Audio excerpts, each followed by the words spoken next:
The Manila Film Centre tragedy. Beneath its faded grandeur and solemn halls, the Manila Film Centre carries a chilling legacy. Whispers of restless spirits and lingering sorrow cling to its walls, overshadowing its once glorious purpose. It's said that the very foundation of this building was laid with ambition and sealed with tragedy. This is its story.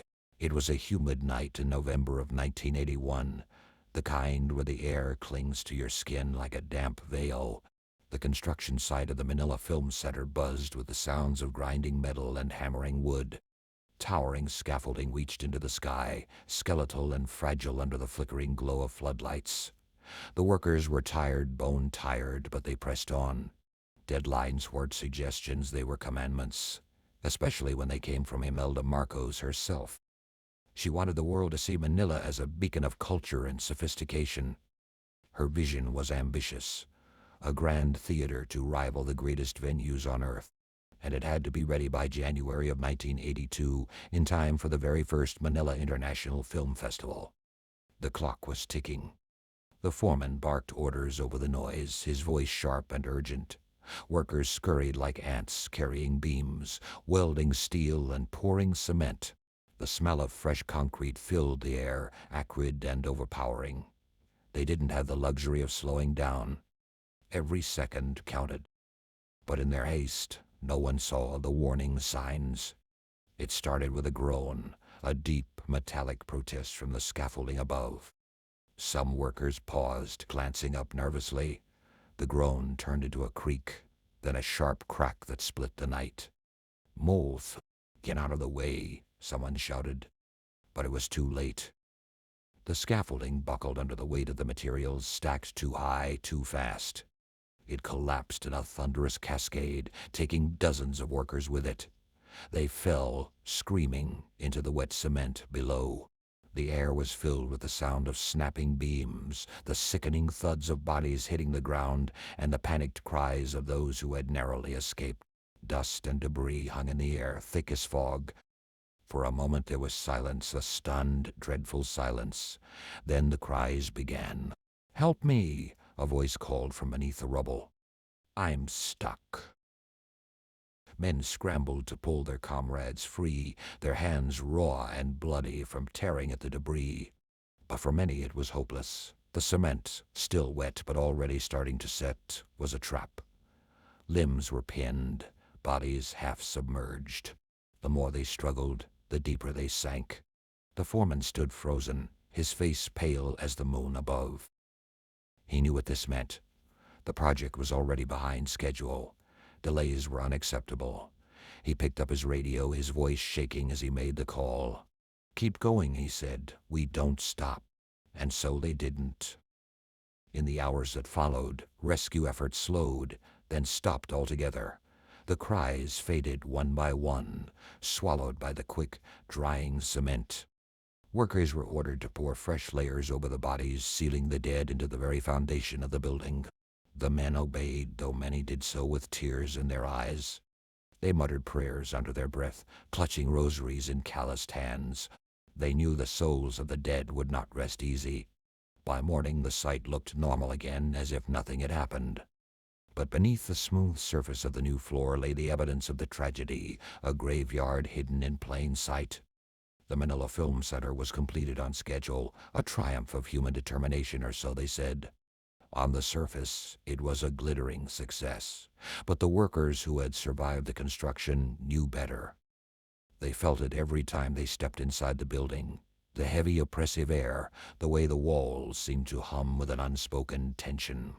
The hauntings began almost immediately. Night guards were the first to notice. While patrolling the dark, cavernous halls, they would hear it, faint hammering, the rhythmic clang of tools striking steel. But when they turned the corner, there was no one there.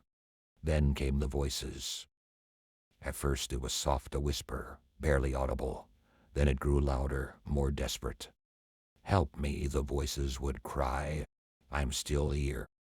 One guard reported hearing the sound of sobbing near the basement. He followed it, his flashlight cutting through the shadows. The sound led him to a section of the floor where the cement was smoother than the rest. The sobbing stopped, replaced by a chilling silence. Then, faintly, he heard it again, a muffled voice beneath his feet calling out for salvation. He ran and never came back. Visitors to the film center often describe seeing figures out of the corner of their eye, shadowy forms darting across the hallways or standing still in the distance. Some swore they saw men covered in dust and cement, their faces twisted in agony, reaching out as if begging for help. One woman attending an event found herself alone in a restroom. She looked into the mirror and saw a man standing behind her. He was drenched, his skin gray and cracked, his eyes empty sockets. She screamed and turned around, but no one was there. The story spread, and the film center's reputation as a cursed site grew. Paranormal investigators flocked to the building, armed with cameras and recording equipment. Many reported feeling an overwhelming sadness, as if the very walls were weeping. One investigator captured an EPA recording of a voice too faint to hear with the naked ear. When they played it back, they heard a man's voice, cracked and broken, whispering, "Please, don't leave me here."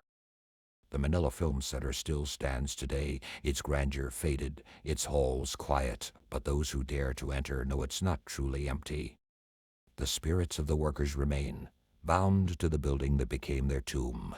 Some say you can still hear them at night, the clink of hammers, the cries for help, the whispers of souls who were silenced too soon. Others speak of cold spots that seem to grip your very bones, or the sensation of being watched by unseen eyes. And if you stand in the right place, on the smooth cement where the scaffolding fell, you might feel it, a faint vibration beneath your feet. Not enough to be certain, but just enough to make you wonder, are they still trying to escape? Even more unsettling, some visitors claim to have heard footsteps following them when no one else was near, or to have caught glimpses of shadowy figures that vanish the moment they're noticed. Others swear they felt invisible hands brushing against their arms, cold and clammy, as if the dead themselves were reaching out. Late at night, the air grows heavy, and the silence is broken only by the occasional clang of metal, as if tools long forgotten are still being wielded by unseen hands. Whispers drift through the halls, disjointed and mournful, voices of those who were silenced but never truly gone. And sometimes, when the wind is still and the world is quiet, you might hear it, the faint, desperate pounding from beneath the floor. It's steady, relentless, and impossible to ignore. It's the sound of those who will never rest, trapped in a building that stands as both their tomb and their eternal prison. The Manila Film Centre is not merely a structure of concrete and steel. It is a mausoleum, a place where ambition drowned humanity, where the living betrayed the dead. And as long as its story is told, the voices of the lost will rise again, whispering their tragedy into the ears of those brave or foolish enough to listen. Thanks for joining us on today's chilling journey into the unknown. If you enjoyed